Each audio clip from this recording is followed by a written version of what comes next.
오늘 우리에게 주시는 말씀 함께 나누겠는데요. 오늘은 우리가 너무나 잘하는 두 아들에 대한 이야기로 오늘 말씀을 함께 시작하고자 합니다. 어떤 사람에게 두 아들이 있었죠. 첫째는 굉장히 부지런했어요. 또 아버지 말이 하면 아주 군소리 없이 순종하던 그런 아들이었습니다. 아마 첫째 아내는 그런 마음이 있었던 것 같아요. 내가 이렇게 아버지에게 순종하고 따르니까 아버지는 나에게 좋은 대가를 해주시겠지. 그러니 첫째는 언젠가 나를 인정해 줄 거라는 심정으로 아버지를 열심히 한 거예요. 근데 사실 이 첫째가 놓치고 있는 것이 하나 있었어요. 그것은 이미 아버지는 첫째를 충분히 사랑하고 계셨다는 거예요. 근데 첫째는 자신의 성실함에 따라 아버지가 자신을 사랑하신다라고 착각을 했던 거죠. 또 한 아들이 있었습니다. 성경에 나온 이 아들을 한번 상상해 보자면 늘 불만투성이고 뭔가 삶도 질서가 없고 자기 마음대로 살았던 그런 둘째였습니다. 그가 어느 날 아버지를 찾아가서 이렇게 말하죠. 아버지, 제가 받을 유산 있잖아요. 그거 유산 받을 거 어차피 주실 거 지금 주세요. 그렇게 말도 안 되는 이야기를 하면서 살아있는 아버지에게 죽은 다음에나 줄 수 있는 유산을 달라고 떼쓰기 시작하는 거예요. 여러분, 이런 말은요, 첫째한테는 있을 수가 없는 일인 거죠. 그리고 첫째 보기엔요, 둘째는 이런 말을 한 것 자체가 유산을 받기는커녕 뭐 쫓겨나든지 하여간 뭐 죽임을 당하든지 둘 중에 하나인데 이게 웬일입니까? 세상에 아버지가 재산을 둘로 나누는 거예요. 그게 무슨 물건이라서 똑 찌기는 게 아니라 물론 재산을 나누려면 시간이 걸리잖아요. 뭐 또 팔고 뭐 또 정리하고 이거를 아버지가 둘째를 주려고 다 떼는 거예요. 첫째는 도무지 이해가 되지 않았지만 뭐 그래도 아버지 말에 군소리였던 첫째니까요. 속으로만 불만을 품었을 뿐 겉으로는 드러내지 않고 그냥 지켜보기만 했습니다. 그렇게 아버지는 재산을 정리하고 분명히 적지 않은 재산을 둘째에게 물려주게 되고 둘째는 아주 의기양양하게 이 재산을 가지고 집을 나가게 됩니다. 한번 이 둘째가 나간 집을 한번 상상을 해봤어요. 늘 사고 뭉치던 이 둘째가 집을 나가고 없으니까 집이 이렇게 뭔가 편안해 보이는 거죠. 조용하고 더 이상 불평이나 뭐 불만 소리가 나지 않는 그런 집이 된 거예요. 아마 첫째는 그런 생각을 했을 것 같아요. 이제 둘째가 자기 재산 가지고 다 가지고 갔으니까 이제 남은 거 누구 거예요? 내 거 아니야, 내 거. 그러니까 첫째는 어쩌면 이전보다 더 열심히 아버지를 위해서 일을 했을지도 모르겠습니다. 근데 이 첫째 눈에 계속 눈에 걸리는 게 하나 있는 거예요. 아버지였습니다. 둘째가 나가고 뒤부터 아버지가 별로 평안해 보이지 않는 거죠. 해가 뜨거나 해가 질 때면 또 수시로 아버지는 마을 입구 쪽을 바라보고 있습니다. 마치 누군가를 기다리는 것처럼 말없이 이렇게 마을 입구에 시선을 떼지 않는 아버지인 거죠. 예전에 아주 오래된 일인데 어떤 목사님께서 아들이 전쟁통에 돌아오지 않으니까 옛날에 6.25 사전이 일어나서 그 전쟁통에 돌아오지 않으니까 이 밤만 되면 늘 하시던 게 있었대요. 왜냐하면 바깥의 문을 살짝 열어놓는 거예요. 어떤 분이 말하기를 아니 이렇게 문 열어놓으면 누가 들어오면 어떻게 되냐고 문을 닫으시라고 해도 이분이 그렇게 말씀하시는 거예요. 내가 아버지를 부르는 그 아들 목소리를 듣지 못해서 문을 못 열어주면 어떻게 되냐는 거예요. 근데 그렇게 말하는 아버지는 나이가 이미 90이 됐고요. 아들은 살아도 70이었어요.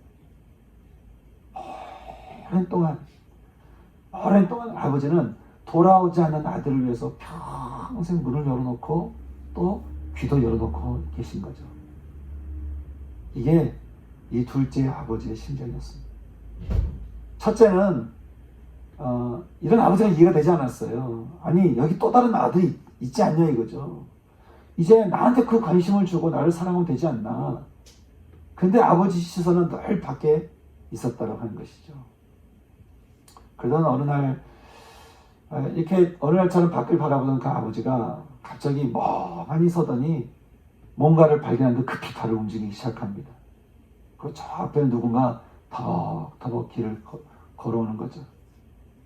몰골은 뭔가를 잃어버려도 완전히 잃어버린 것 같은, 누가 보면 완전히 거렁뱅이 같은 한 거지가 고개를 숙이면서 터벅터벅 걸어오고 있는데, 아버지는 뭔가를 발견했다 싶은지 그 사람을 향해서 발걸음을 급히 하다가 이제는 뛰기 시작합니다. 그는 아버지 마음에 단 하루도 잊은 적이 없었던 둘째였습니다. 아마 뛰어가던 아버지의 입에서 그 둘째 이름이 계속 불려졌는지도 모르겠어요. 아버지에게 재산을 가져가서 자기 마음대로 살다가 결국 모든 걸 다 잃어버리고 나서야 아버지의 집에 돌아오던 둘째. 그런 둘째를 향해서 아버지는 뛰기 시작합니다. 그 뛰는 아버지의 심정이 어떻겠어요? 그리고는 가서 그 아들을 꼭 껴안고는 아들의 목을 안고 입을 맞추는데, 자신을 알아보게 된 아버지에게 둘째가 말하죠. 아버지, 제가 아버지께 죄를 지었습니다. 지금부터는 아버지 아들이라고 부르지 마세요. 둘째가 그렇게 말한 건요, 그 이상 갈 데가 없어. 이제 아버지 집에서 내가 종이라도 내가 되어서 살 심정으로 내가 돌아오게 된 것이죠. 그렇게 잘못을 빌던 아들의 눈물과, 그리고 아들이 집을 떠날 때부터 이미 완전하게 아들을 용서했다. 이미 완전하게 용서했던 그 아버지의 눈물이 서로 뒤엉켜서 한참 울기 시작합니다. 그렇게 잘못했다고 비는 아들에게요, 아버지는 아들의 손을 잡고 집으로 가죠. 그러면서 종들을 부르기 시작합니다. 종들을 부르고는 말하기를, 내 아들이 왔다, 내 아들이 왔다 소리 지르는 거예요. 그래서 종들에게 말하기를, 빨리 가서 집에서 가장 좋은 옷을 빨리 내오라고. 가장 좋은 옷, 내 아들에게 줄 수 있는 가장 좋은 옷을 빨리 가져오라. 그리고 당시 신분을 나타내는 가락지, 내 아들이라고 이야기를 해줄 수 있는 내 아들의 손에 들어갈 그 가락지를 빨리 가지고 와서 다시 이 아이가 내 아들이라고 하는 그 가락지를 빨리 손에 끼워주고, 그 신발을 신기고, 그리고 가서 살찐 송아지를 잡아서 오늘 우리 잔치를 보이자는 거예요. 오늘은 내 아들이 죽었다가 살아났고 내가 아들을 잃었다가 다시 얻었으니 이날은 기쁨의 날이요, 오늘은 잔치 날이니 우리 다 같이 잔치를 즐기자는 거예요. 아버지가요, 너무 기분이 좋았어요. 그렇게 흥분한 아버지 말에 모든 사람들은 분주히 움직이기 시작했습니다. 아들도 들어가서 이제 몸을 씻었겠죠. 그리고 집에서 내온 가장 좋은 옷을 입고, 이제는 더 이상 집 나간 아들, 뭔가 거렁뱅이 같은 갈 수 없는 그런 아들이 아니라 이제는 아들의 신분으로 돌아와서 푸짐하게 차려진 잔치상 앞에 이렇게 앉으려고 하는데, 이 소식을 듣고 분노하던 한 사람이 있었죠. 바로 첫째 아들이었습니다. 첫째 아들이 안 오니까 아버지가 가서 같이 잔치상에 가자고 그러니까 아들이 그러는 거잖아요. 아버지, 이럴 수 없다는 거예요. 저 아버지 말씀이면 꿈뻑 죽고 제가 무조건 순종했는데, 세상에 아버지 살림 가지고 나가서 저 창녀들하고 다 삼켜버린 저 아들을 위해서 이런 잔치를 벌이다니요. unfair, 이거는 불공평하다는 거야, 아버지. 이럴 수 없다는 거예요. 그렇게 첫째는 왜냐하면 지금 둘째가 자기가 다 쓰고 나머지는 자기 거잖아요, 자기 생각에. 근데 아들이 다 쓰고 와서 다시 돌아온 거죠. 이거는 이럴 수 없다는 거예요. 말하기를, 아버지, 언제 아버지는 저한테 염소 새끼라 주신 일이 있습니까? 그러지 않았잖아요. 첫째는 분노하기 시작했습니다. 근데 이때 아버지가 그렇게 말하죠. 아들아, 너는 언제나 나와 함께 있었고 내 것이 다 네 것 아니냐. 너는 이미 내 아들이요, 이미 너는 나의 사랑이요, 이미 너는 나의 기쁨이지 않냐. 내가 뭔가를 하지 않아도 너는 그 존재 자체만으로도 나는 나의 모든 것을 너에게 주었고 이미 너에게는 나의 것이 있지 않느냐라고 하는 것이죠. 그런데 지금 너희 동생은 죽었다가 살아났고 내가 잃었다가 다시 얻었기로 아들아, 지금은 이 둘째로 인해서 우리 기뻐하고 즐거워하는 게 당연하지 않느냐. 아버지는요, 이미 충분히 첫째를 사랑하고 있었기 때문에 더 이상 그 사랑에 대해서 논할 이유가 없었어요. 그래서 지금은 돌아온 둘째를 위해서 기뻐하자고 하는 거죠. 여러분, 예수님은 왜 이 예화를 우리에게 말씀하시면서 이것을 우리에게 들려주고 계시는 걸까요? 우리에게 들려주신 이 말씀의 목적이 뭘까요? 어떤 마음으로 우리에게 이 말씀을 해주셨겠습니까? 아마 주님은 우리에게 그렇게 전해주고 싶은 마음이 있는 거죠. 하나님 아버지가 어떤 분이신가를 우리에게 알려주기 위한 것. 하나님 아버지가 어떤 분이신가? 늘 아들을 향해 마음을 두던 아버지. 아버지가 주는 인생의 시간표를 들고서 자기 마음대로 살다가 이 세상에 결국은 상실이라고 하는 것을 깨달은 다음에야 더욱 걸어오는 아들을 위해서 뛰어가시는 아버지. 사랑하는 여러분, 여러분은 예수님을 여러분의 생명의 구원자이심을 여러분 믿으십니까? 네. 여러분 진짜 믿으세요? 네. 그러면요, 분명 여러분에게도 하나님 아버지는 뛰어가셨을 겁니다. 분명 여러분에게도 하나님은 집으로 돌아오는 여러분을 향해서 주님 하나님 아버지는 뛰어가셨을 겁니다. 그리고 여러분에게도 분명 하나님 아버지는 천사들을 불러다가 내 아들 내 딸에게 가장 좋은 옷을 입히고 다시 자녀됨 신분을 회복시키는 손가락질을 끼우게 하고는 하나님은 하늘에서 잔치를 벌이셨을 거예요. 왜냐하면요, 이미 우리는 하나님 아버지의 자녀들이기 때문에 그렇죠. 이 하나님 아버지의 마음에 대해서요, 바울은 고린도서에서 이렇게 말씀하고 있습니다. 아버지께서 아들 그리스도를 이 땅에 보내시고 그리스도 안에 계신대요.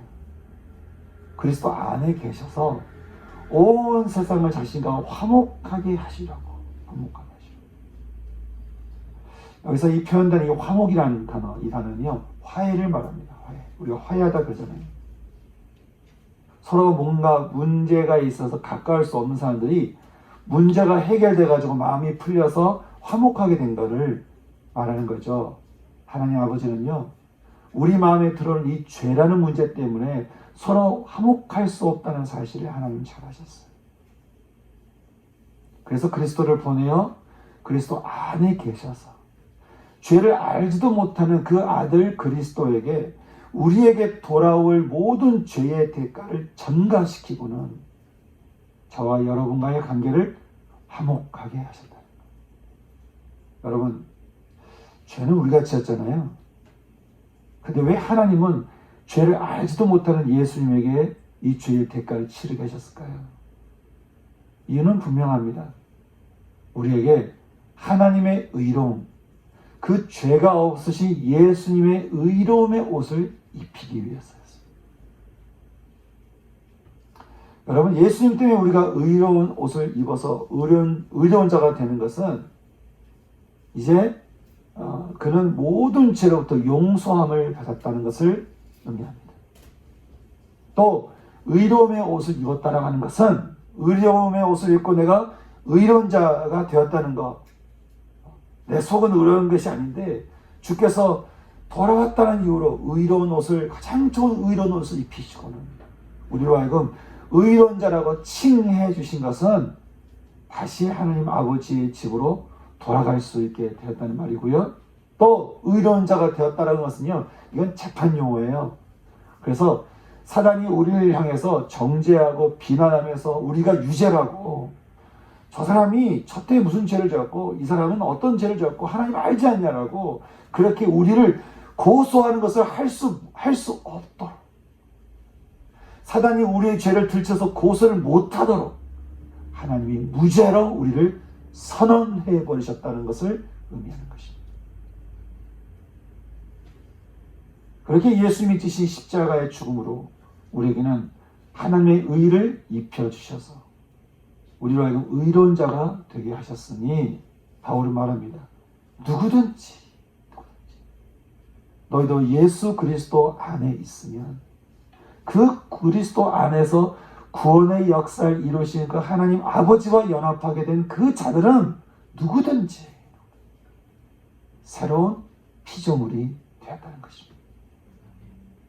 그 말은 이제 그리스도가 있는 자들은 완전히 새롭게 창조된 자들이 되었으니 이전에 나라고 불렸던, 이전에 참 내가 어떻게 생각하든, 과거에 내가 어떤 모습을 살았든, 과거에 내가 어떻게 삶을 살았든 간에 이전에 나라고 여겼던, 그렇게 죄를 따라 살았던 우리의 모든 옛사람은 어떻게 해요?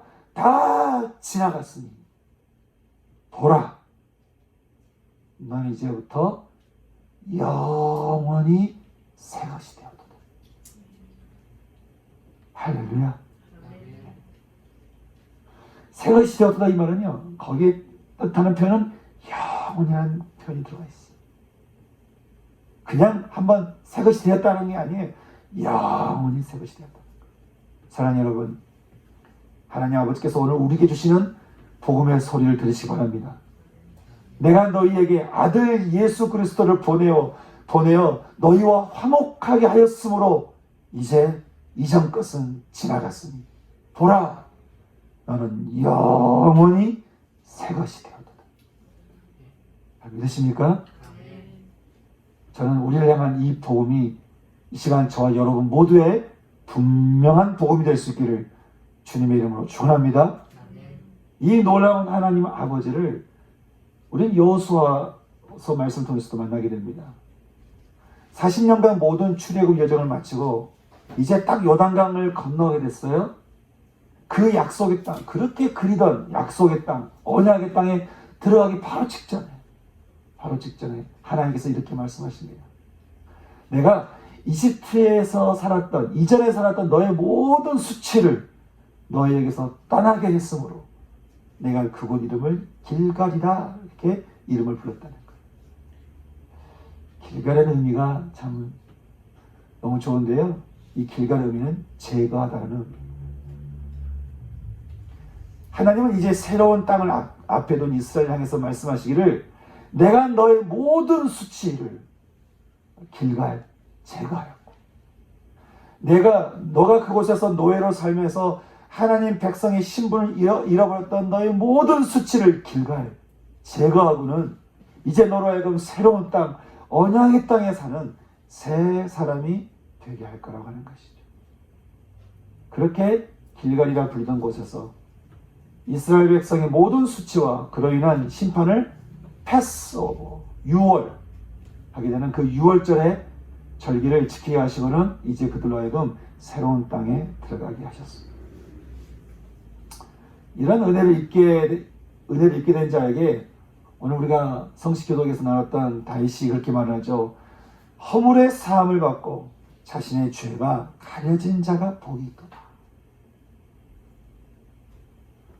나의 허물을 여호와께 자복하리라 하고 주께 내 죄를 아뢰고 내 죄악을 숨기지 않았대요.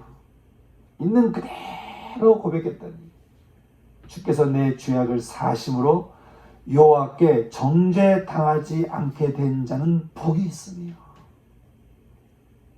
마지막에 뭐라고 말합니까? 너희는 구원의 하나님을 기뻐하고 즐거워하고 노래하는 거예요.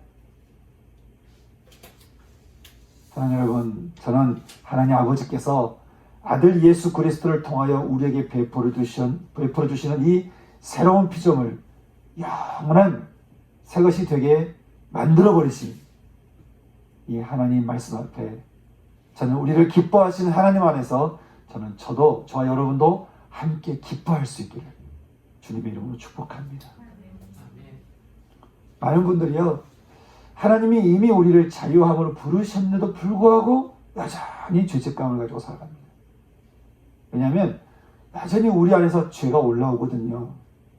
은혜를 받아서 구원을 받았지만 여전히 내가 죄 가운데 살고 있는 것을 내가 알거든요.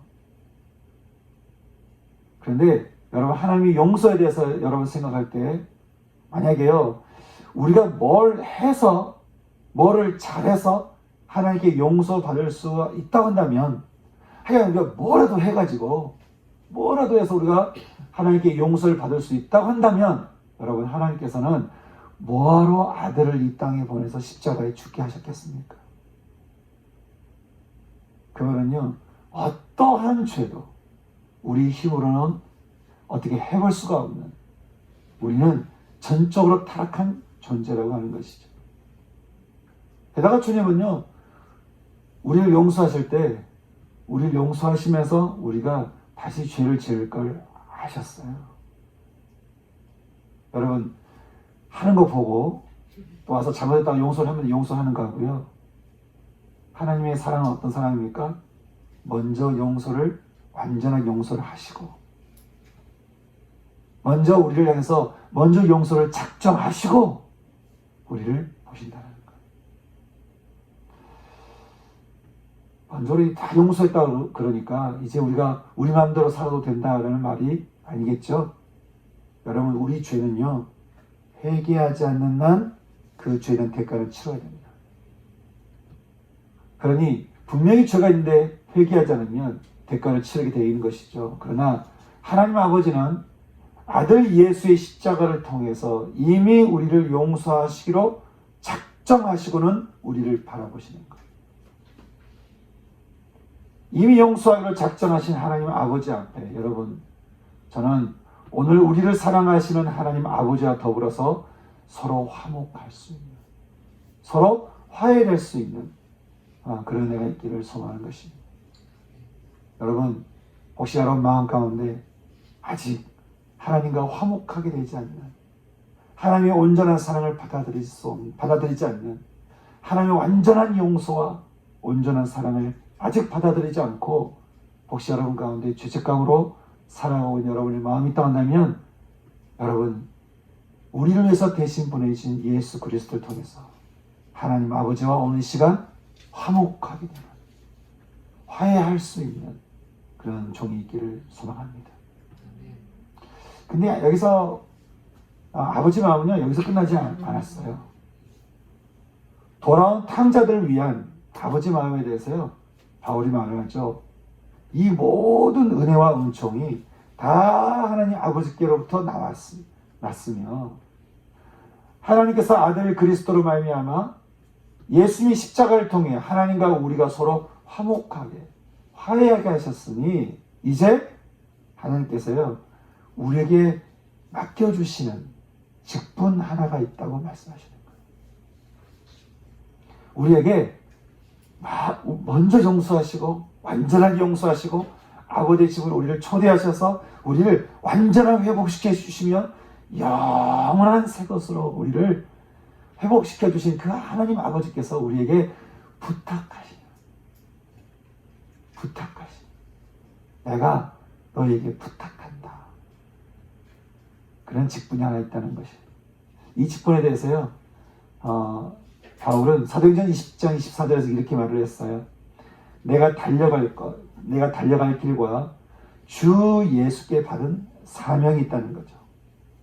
바로 하나님 아버지가 주시는 그 완전한 용서와 온전한 사랑의 복음을 증언하는 것이라는 거죠.